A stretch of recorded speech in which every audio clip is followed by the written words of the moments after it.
Hello everyone, welcome back to this channel. Myself Shreya Pandey, your psychology mentor.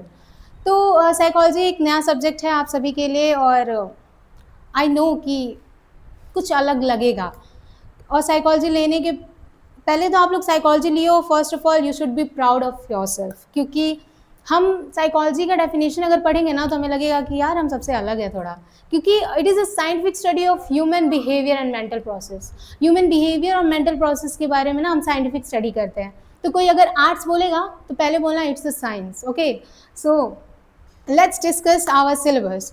तो first of all let me clear, ये NP के द्वारा दिया हुआ syllabus है, कोई भी बच्चा इसको आराम से पढ़ सकता है। No, there is no any issue. So let's start our syllabus discussion, right. तो ये जो भी वीडियोस है ना, ये सबसे पहले तो ये सिलेबस ही बता रहा है। तो पहले हम सिलेबस को डिस्कस करते हैं। ओके, तो यूनिट 1 जो है वो बताता है हमारा इंट्रोडक्शन टू साइकोलॉजी एंड इसका नेचर। ठीक है, तो सबसे पहले तो मैं बोलूँगी आप लोग साइकोलॉजी का डेफिनेशन याद कर लो। और जब भी आप साइकोलॉजी के लेक्चर्स देखने जा रहे हो तो आप एक पेन और कॉपी लेके बैठो, क्योंकि अगर मैं अभी सिलेबस बता रही हूँ ना तो आप लिखोगे और जितने सेंस ऑर्गन्स हमारे यूज़ होते हैं उतनी चीज़ें हमें याद होती हैं। ठीक है, तो पहले ही पॉइंट्स मैंने दे दिया। The first is fields and methods. क्या क्या कहाँ कहाँ कौन कौन से फील्ड्स में ये साइकोलॉजी यूज़ होती है and what are the methods use in psychology. The first is experimental methods. Experimental methods use होते हैं साइकोलॉजी में। ठीक है, एक्सपेरिमेंटल मेथड्स यूज होते हैं इसमें। तो एक्सपेरिमेंटल मेथड्स क्यों बोल रहे हैं? अगर हम इसको साइंस बोल रहे हैं तो ऑब्वियसली इसमें एक्सपेरिमेंटल होगा, एक्सपेरिमेंट्स होंगे, डाटा कलेक्शंस होगा, एनालिसिस होगी, ठीक है, मेजरमेंट्स होंगे। That's why we call psychology as an experimental methods, right. The second is correlational, क्योंकि इसमें कॉज एंड इफेक्ट का रिलेशनशिप होता है एक्सपेरिमेंटल में। ठीक है, the second is correlational. Correlational मतलब किसी दो वेरिएबल के बीच में क्या रिलेशनशिप है वो कोरिलेशनल मेथड बताता है। ठीक है, कोरिलेशन के भी टाइप होते हैं। First is positive correlation, the second is negative correlation and the third is zero correlation. What is positive correlation?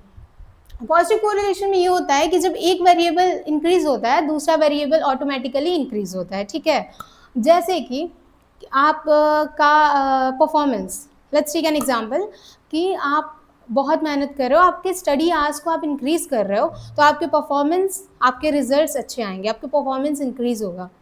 अगर वहीं एक बच्चा है जो मेहनत नहीं कर रहा है, जो ज़्यादा टाइम नहीं दे रहा पढ़ने में, 1-2 घंटा बस पढ़ रहा है, और वहीं एक बच्चा है जो बहुत मेहनत कर रहा है, वो अपने घंटे वो देख ही नहीं रहा, वो बैठे बैठे उसका कब घंटा बीत जा रहा है उसको पता नहीं चल रहा है, तो ऑब्वियसली उसके मार्क्स ज़्यादा आएंगे ना, क्योंकि उसने स्टडी आवर्स को इंक्रीज़ किया, वो मेहनत कर रहा है, कंसिस्टेंटली लगा हुआ है, डिसिप्लिन के साथ पढ़ रहा है। देन हम कह सकते हैं कि उसका बढ़ेगा ही नंबर, तो पॉजिटिव कोरिलेशन बोलेंगे। Okay, second is negative correlation. Negative correlation में होता है कि एक बढ़ता है तो दूसरा घटता है। ठीक है, अगर फ़ोन हम ज़्यादा चलाएंगे तो हमारा परफॉर्मेंस लो होगा, क्योंकि हम पढ़ ही नहीं रहे हैं ना, फ़ोन ज़्यादा चला रहे हैं, तो हमारा परफॉर्मेंस ऑब्वियसली घटेगा ही घटेगा। Then it is correlational. और जीरो में तो कुछ है ही नहीं भाई। ठीक है, जीरो मतलब दोनों वेरिएबल्स में कोई रिलेशन नहीं है। Okay, then we talk about observation. अगर मैं साइकोलॉजी की बात कर रही हूँ तो साइकोलॉजी टॉक्स अबाउट ऑब्जर्वेशन। ठीक है, साइकोलॉजी टोटली ऑब्जर्वेशनल बेस्ड होता है, टोटली नहीं बोलूँगी पर हाँ ऑब्जर्वेशन से ही काम होता है, क्योंकि बिहेवियर ऑब्जर्व ही हम करते हैं। ठीक है, वो मेंटल कोई प्रोसेस नहीं है। बिहेवियर बिहेवियर एक ऑब्जर्वेबल थिंग है, हम तब समझेंगे। ठीक है, इसके अप्रोचेस हैं। साइको एनालिटिकल अप्रोच जो कि सिगमंड फ्राइड ने दिया है, बहुत ही इम्पॉर्टेंट है ये साइको एनालिटिकल। ठीक है, इसको सिगमंड फ्राइड ने दिया है,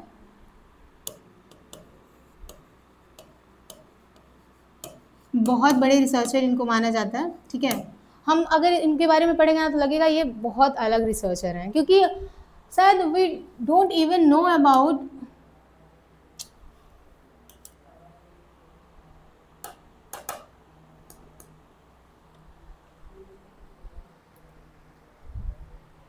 तो अगर हम लोग देखेंगे ना तो हम लोग बोलेंगे सिगमंड फ्राइड को अगर हम पढ़ेंगे तो हमको लगेगा कि यार ये रिसर्चर जो है वो बहुत अलग ही है, कुछ अलग ही बोल रहा है, क्योंकि अनकॉन्शियस के बारे में बात करता है। शायद कोई भी ऐसा नहीं है ना जो अनकॉन्शियस के बारे में बात किया होगा, and he is the one who talked about unconscious mind. Unconscious mind आखिर होता क्या है? ये बहुत बड़ी चीज़ है। ठीक है, बहुत बड़ी चीज़ है, पर इसको मैं ब्राइटली एक्सप्लेन करूँ कि अनकॉन्शियस माइंड होता क्या है, तो अनकॉन्शियस माइंड वो होता है जो which talks about that feelings, that desires, that memories जो कहीं हम सप्रेस कर दिए हैं और हमारी डे टू डे लाइफ को इन्फ्लुएंस कर रही है, तो वो होता है अनकॉन्शियस माइंड, ठीक है। तो वो साइको एनालिटिकल में हम लोग पढ़ रहे हैं। एंड देन बिहेवियरल, बिहेवियरल को जॉन बी वॉटसन ने दिया है, एंड इवान पैवलोव के बारे में भी पढ़ेंगे, बी एफ स्किनर के बारे में भी पढ़ेंगे, उन्होंने बिहेवियरल अप्रोच दिया है, ठीक है। ह्यूमनिस्टिक अप्रोच, कार्ल रॉजर्स और हम अब्राहम मास्लो की बात करते हैं, वो ह्यूमनिस्टिक अप्रोच दिया है, ये दोनों लोग, ठीक है। कॉग्निटिव मतलब वो सारे mental processes, okay. So the first unit is complete and I hope कि कोई कंफ्यूजन नहीं होगा। कंफ्यूजन होगा तो batch is there for you guys.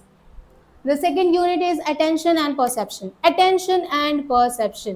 Guys, ये बहुत बहुत important है और ये एग्जाम के पॉइंट ऑफ व्यू में बहुत इंपॉर्टेंट है, ठीक है।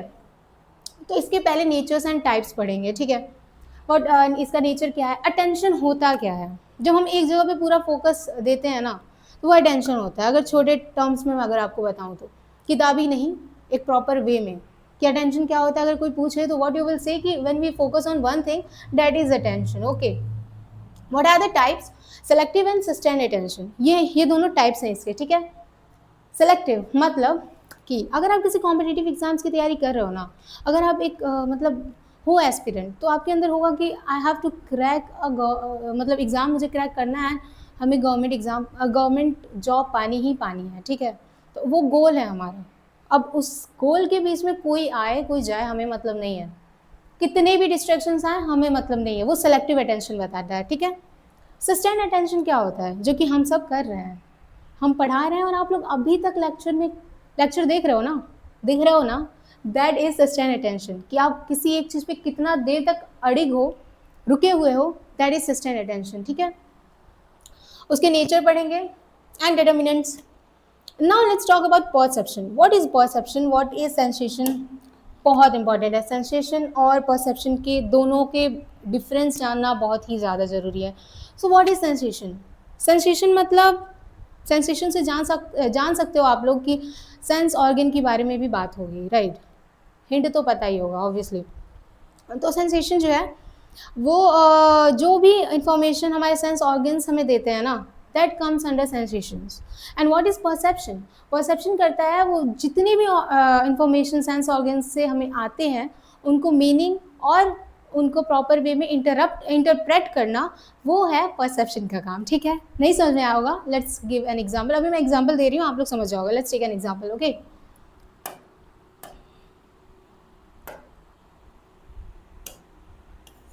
This is what I know you will say colour.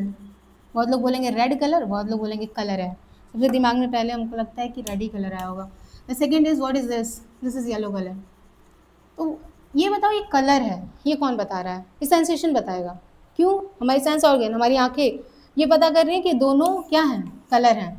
पर हम नेम जो दे दिए हैं इसको, this is red colour, this is yellow colour, how, कैसे? ये हमारा परसेप्शन बता रहा है कि ये लाल कलर है, ये पीला कलर है, ठीक है। अब समझ में आया सेंसेशन और परसेप्शन क्या होता है? ये चीज़ें हैं। देन वी विल लर्न उसके नेचर, फॉर्म परसेप्शन पढ़ेंगे, and then we will talk about figure and ground पढ़ेंगे, and then principles of perceptual organisation. Depth perception क्या होता है, इल्यूजन क्या होता है, इल्यूजन वेरी इंपॉर्टेंट, ठीक है, ये बहुत इंपॉर्टेंट है इल्यूजन। फिर क्या क्या अप्रोचेस यूज हुए हैं, जैसे गेस्टाल्ट साइकोलॉजी पढ़ेंगे ना, gestalt. And then physiological, Gibson ने इकोलॉजिकल अप्रोच दिया है। तो ये हमारा सेकेंड यूनिट यहाँ पे कंप्लीट होता है। And attention and perception, it is very important unit guys, very important unit. Now let's talk about the third unit, वो है learning, classical, instrumental and operant conditioning, ठीक है। This is also important. अगर हम बात करें कि एंट्रेंस के पॉइंट ऑफ व्यू में अगर हम बात करेंगे तो ये बहुत ज़्यादा इंपॉर्टेंट है, क्योंकि अगर आप मास्टर्स के लिए जा रहे हो, किसी भी चीज़ का आप एग्ज़ाम दे रहे हो कॉम्पिटिटिव का, तो आपको ये पूछेगा कि क्लासिकल कंडीशनिंग किसने दिया है, तो इवान पैवलोव ने दिया है। क्लासिकल कंडीशनिंग हर कोई पूछता है, ठीक है। So first of all experimental procedures, इसके बारे में हम लोग पढ़ेंगे, and then phenomena and principles we will discuss, and what is reinforcement, क्या होता है वर्बल लर्निंग में, and then experimental materials and procedures, organisation in verbal learning, ठीक है। Okay, let's discuss our next unit. जो नेक्स्ट यूनिट है, it talks about memory and forgetting, nature and models of memory, जो कि Atkinson, शिफ्रिन और levels of processing and then stages of memories हम लोग discuss करने वाले हैं, ठीक है। The first is encoding. What is encoding? By the way, what is encoding, what is storage and what is retrieval? Encoding क्या है, स्टोरेज क्या है, रिट्राइवल क्या है? एनकोडिंग मतलब कोई भी इंफॉर्मेशन हम लोग ले रहे हैं एंड वो हमारे मेंटल प्रोसेस में प्रोसेस कर रहा है वो information, so that is encoding. What is storage? वो एक जगह पे स्टोर रह रहा है, वो रिटेन रह रहा है। And then what is retrieval? हमें ज़रूरत पड़ेगी ना तो हमें याद आ जाएगा। लेट्स टेक एन एग्जाम्पल, क्योंकि psychology is totally based on example. Example अगर आप लोग को याद होगा ना, फिर भी आप डिस्क्रिप्टिव में आराम से लिख लोगे। So let's take an example. अगर कोई मैं आज आपको लेक्चर दे रही हूँ, मैं एक नया इन्फॉर्मेशन दे रही हूँ ना आप लोगों को, तो क्या कर रहे हो आप लोग? ले रहे हो, उसको स्टोर कर रहे हो स्टोरेज में। और मान लो कल आपका एग्ज़ाम है, आपको दे दिया जाए कॉपी लिखने के लिए, तो अगर आप इसको अच्छे से लिए हो, अपने माइंड में रखे हो, देन आप लिख लोगे, अच्छे से लिख लोगे ना। That is encoding, that is storage and this is retrieval. Now let's talk about the types of memory. Memory के टाइप्स हैं, ठीक है। What are the types of memory? Sensory memory, short term memory and the long term memory. Okay, sensory memory कुछ seconds के लिए होते हैं, short term memory 20 to 30 seconds के लिए होते हैं, द लॉन्ग टर्म मेमोरी। तो लॉन्ग टर्म मेमोरी ज़रूरी है, ठीक है।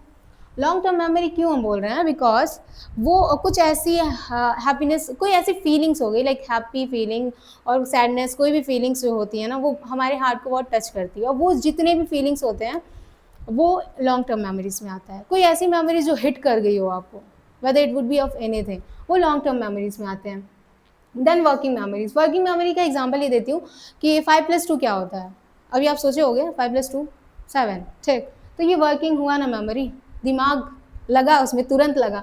So this comes under working memory. Now let's talk about reconstructive memory, हम लोग पढ़ेंगे उसके बारे में। फिर इम्प्लिसिट मेमोरीज पढ़ेंगे। फिर अगर मेमोरी की बात हो रही है तो फॉरगेटिंग भी होगा, क्योंकि कुछ चीज़ों को लाने के लिए कुछ भुलाना भी ज़रूरी होता है। तो टाइप्स ऑफ फॉरगेटिंग भी है, जैसे पर्सिवरेंस, कंसोलिडेशन, इंटरफेरेंसेस थियरी जो है, क्यू डिपेंडेंट थियरी है, ठीक है। So the fourth unit is also complete and I hope you don't have any type of confusions, और अगर है तो आप पूछ सकते हो, ठीक है। अब ये जो बैच है, सारथी बैच है, ये मैक्सिमम सब्जेक्ट्स देखो है यहाँ पे, हिंदी है, इंग्लिश है, ज्योग्राफी है, हिस्ट्री है, एंड हियर सॉरी साइकोलॉजी भी है,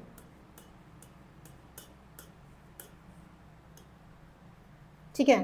साइकोलॉजी भी है, sociology, political science and economics, ठीक। तो इसमें क्या क्या अवेलेबल है?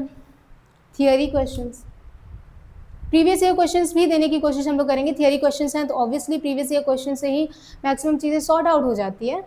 क्लास है, उसके नोट्स प्रोवाइड होंगे आपको PDF में, ठीक है, ऐप में ही होगा। एंड देन इसके इंपॉर्टेंट MCQs भी हम डिस्कस करेंगे, बिकॉज MCQs भी डिस्कस करने से क्या होता है ना कि चीज़ें हमारे दिमाग में रहती हैं, हम कुछ ना कुछ तो लिख लेते हैं, क्योंकि डिस्क्रिप्टिव है, ठीक है। MCQ ऑब्जेक्टिव नहीं है जो रातों रातों पढ़ो और कल जाके तुक्का मार के हम अच्छा नंबर ला देंगे, ऐसा नहीं है।